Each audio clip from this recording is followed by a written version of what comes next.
با سلام دوستان عزیز. موتور قبلی خودشون بود، ما گیرمون نیومد، از این مجبور شدیم از یک مدل دیگه استفاده کنیم. البته خیلی شباهت زیادی به هم داره، فقط تنها کاری که ما کردیم شیاری انداختیم توی این تا راحت بتونیم بچرخ. پیشش رو تغییر دادیم. الان با نسبت حرارتی آیش مردم میدیم.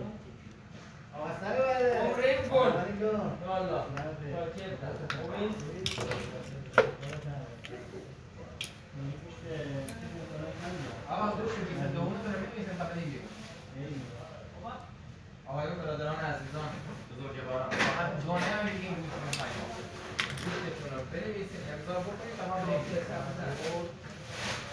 درخواست رو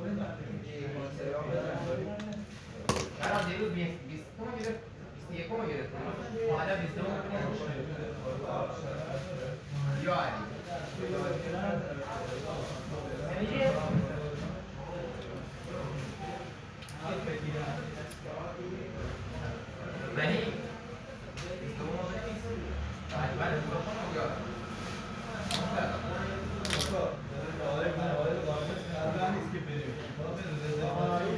هر دو تا موتور رو عوض میکنیم. آنکاش آماده هست، کشش که فرق کرد. سیمای زرد میشه 0، سیمای زرد میشه 0.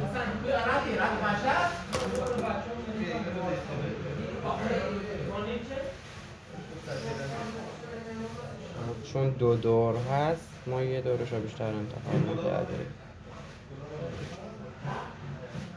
اگر فشار میاد میره رو دور بعدی، فشار اومد به گردشش میتونم باید دوباره میشه حرارتی بندازیم به خاطر که آب نخوره.